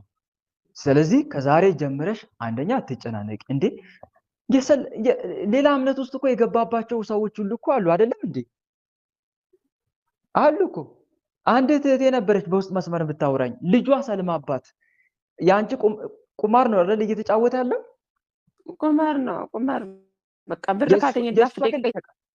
የእሷ ግን ልጇ ሰልማባት ነው ያገኘቻት። ባይገርማችሁ ወንድሞች፣ ሰለመችባት። እዛው ሀገር ቤት ተመታ ዘመድ ጋር ብላ ሰታ እሷ ወደ ስደት ወጣለች። ከዛ ተጨነቀች፣ ግራ ገባት። ወይኔ ልጅ ሰለመችብኝ፣ ወይኔ ላውስ ገባች ብላ ለመብራን አሳልፋ ሰታ መብራን ልጄን አደራ ብላ ስለት ተስላ መጨረሻ ላይ መብራን እያለቀሰች ተማጽና ግን ልጇንም በስልክ አግኝታ እየመከረቻት መለሰቻት ወደ ክርስትና እምነት። በእውነት ጎበዝ እህት ናት። እዚህ ግሩፕ ላይ ትከታተል ነበረ። እየተማጸነች ስለት ተስላ መባ እያስገባች በመብራን ስም መጨረሻ ላይ ግን መለሰቻት። ወደ ክርስትና እምነት እንድትመጣ አድርጋ እየመከረቻት ምን እያለች እና አስቡት። የማይቻል ነገር የለም፣ ይቻላል። እሺ፣ ግን አስቀድሞ ምን ማድረግ ያስፈልጋል? ራስን ማረጋጋት። ግልጽ ነው አይደል? ራስሽን አረጋጊ። ምን ማድረግ እንዳለብሽ ከስግደት ጋር እየተማጸንሽ መብራን ልጄን ከዚህ ከቁማር ህይወት አውጭልኝ እያልሽ እያሳሰብሽ፣ በስሟም ደግሞ መባ እያስገባሽ በልጁ ስም መባ እያስገባሽ ከዛ ልጅሽን ደግሞ የምታገኝበትን ሜትድ እየፈጠርሽ አስቀድመሽ አምላኬ ወይ ከልጄ ጋር እንዳልገናኝ ሰዎች ላይ ያደረ ሰዎች የሚያከፋብኝን መንፈስ ያዝልኛልሽ መናፍስቶችንም እየሰበሰብሽ እያሰርሻቸው ከዛ ሰዎችን ታናግሪያለሽ ማለት ነው። ስታናግሪ ደግሞ ጸብ ውስጥ አትግቢ። በኃይለ ቃል አታናግሪያቸው። እሺ እህቴ፣ ግልጽ ነው አይደል? ሰዎችን በምን አታናግሪ? ተረጋግተሽ እነሱ ስሜታዊ ቢሆኑ እንኳን ኃይለ ቃል ቢናገሩሽ እንኳን ምን እዳለብኝ ነው አይደል ያለሽ እሱ። እንደዛ ብለሽ እንኳን ጭራሽ ክፉ ቃል እንዳትናገሪ፣ በትህትና ሆነሽ ማናገር። ግልጽ ነው አይደል? በእንደዚህ መልኩ ነው መሆን ያለበት እና በተረፈ በርቺ። ሌላው ደግሞ ልጄን ቁማርተኛ ያደረክ መንፈስ እና ወደዚህ ብለሽ ቀጥቅጭው፣ ይመጣል ራሱ መንፈሱ። ስራን አቁም፣ ልጄን ቁማርተኛ የምታደርገው መንፈስ በመድኃኔዓለም ስም ስራን አቁም እያልሽ መንፈሱንም መቀጥቀጥ።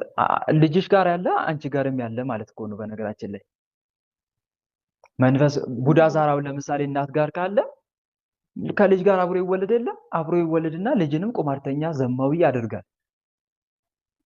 ያ ነው። ስለዚህ ልጅሽ ጋር ያለ አንቺ ጋር ያለ ስለሆነ መንፈሱን መቀጥቀጥ ነው ከአንቺ የሚጠበቀው። እሺ፣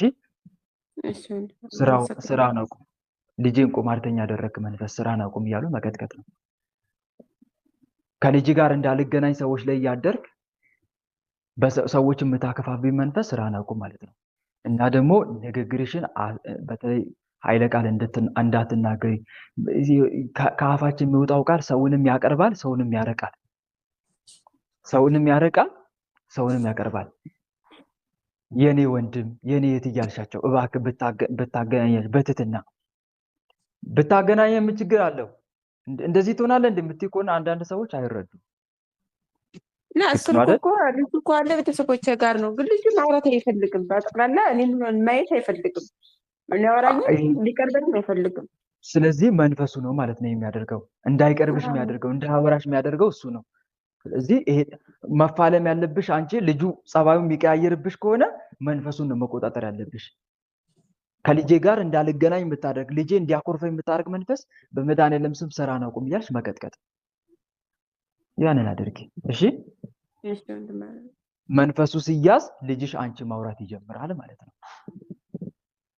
ከዛ ልጅሽ ማውራት ከጀመረ እንዲቆርብ አድርጊው። እሺ፣ ልጅሽን ንስሐ ገብቶ ስጋው ደሙን ተቀብሎ ወደ ጸሎት ወደ ስግደት ህይወት እንዲገባ ምከሪው። እንደዛ እንዲሰራ ነው ዋናው ትልቁ ነገር። ራሱን ችሎ መናፍስትን መዋጋት እንዲችል ነው የአንቺ ዓላማ ማድረግ ያለብሽ። ቁማሩን እንዲተው ብቻ አይደለም።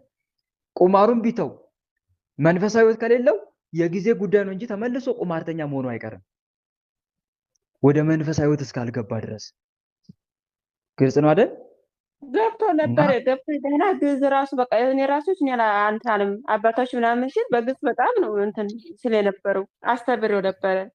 ግን መጨረሻ ላይ ምን ዋጋ አለው? እንደዚህ አይሆንም። መልካም። በተረፈ በርቺ የኔ እህት። እሺ ወንድሜ፣ እግዚአብሔር አመሰግናለሁ። ልጅሽን ከዚህ ክፉ ስራ ያውጣልሽ። በተረፈ በርቺ። እሺ እሺ፣ ጸጋውን ያብዛልኝ ወንድሜ።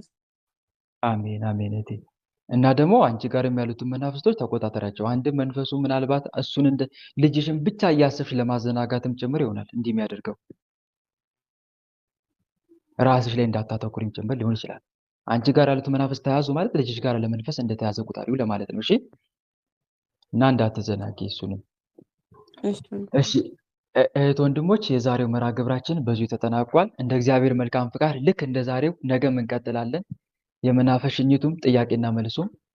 ለነበረን ጊዜ ቸሩ መድኃኔዓለም ኢየሱስ ክርስቶስ ስሙ ከአጽናፍ እስከ አጽናፍ ለዘላለም የተመሰገነ ይሁን። እኛም